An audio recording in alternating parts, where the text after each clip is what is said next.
So for more insight on the attack, National Security and Foreign Policy Vice President at the Heritage Foundation, Lieutenant Colonel James Carafano. Thank you so much for joining us. It's great to see you in person. In the morning, we talk a lot over satellite. In reference to the latest attack, let's begin there. We have 2 more U.S. service members killed in Afghanistan. We've been talking about getting them out. This is being described as an insider attack at this point. We know that it involved 2 U.S. Army members from the 7th Special Forces Group, also known as the Green Berets. So here's what's really interesting about that. A few years ago, this was actually quite common.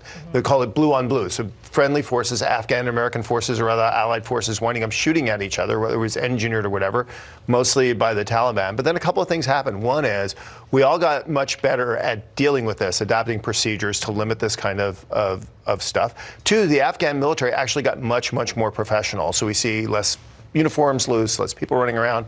And the third one is Americans are doing less combat. We're in an advise and support role. We're not fighting as much as we used to, and our numbers are much smaller. So this is actually kind of an anomaly as opposed to business as usual in Afghanistan. Yeah, an anomaly, but at the same time, it has still happened, and we have 2 service members dead as a result of it. And apparently, from what I understand, and you can explain this to me a little bit more, the U.S. military is not officially calling it an insider attack because although the suspect did have on an Afghan uniform, he was not involved in this direct mission that was taking place. And that's, again, something that we've seen before. It used to be actually fairly prevalent. You would get an Afghan uniform, put it on, and then just show up, and people think, oh, you're an Afghan, but you're really a Taliban fighter. The other scenario is you would get a Taliban fighter and get them into the Afghan military and have them attack people, or you would bribe or you'd somehow get a Taliban soldier to do this. So we know about these things, so we do vetting, we do coordination, so they're much less prevalent. And we also know in this particular province, in this area, there is a small home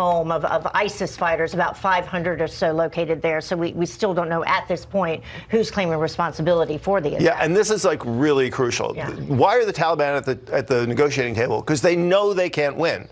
ISIS cannot win. As long as we are there and backing up the Afghan military, who's doing all of the fighting, they are building a future for their country, and the other side can't win. That's why oftentimes we see these incidents, sometimes engineered, because what they would like to do is, oh, look, the war's in Willowville, America should just turn it back and leave.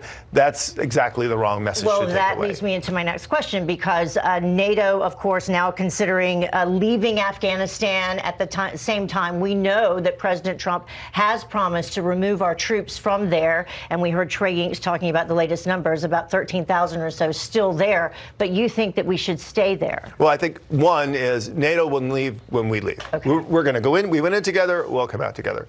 This administration has already made a decision. It's going to go to about a little less than 9,000 troops.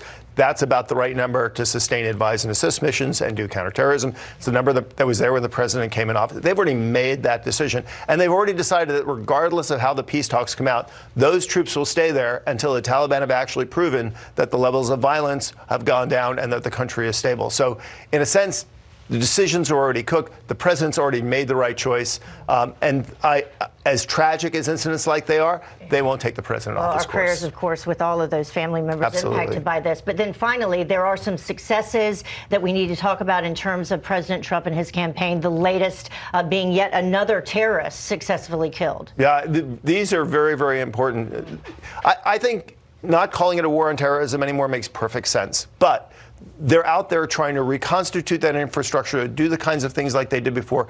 And what you never want the leadership to have is a good night's rest or a safe haven. And the fact that we can continue to go and have the intelligence worldwide to find leaders of significant groups and take them out, that puts a lot of operational strain on the other side. And it really keeps them from coming back and organizing the massive kind of attacks like they did on 9/11. And leaders being key, that key word. And then also it impacts the morale, and we know that social media spreading and increasing morale is a large way that they increase their numbers. And this is what's really important. People say, well, that's not going to solve the problem. And they're right. It's not going to solve the problem.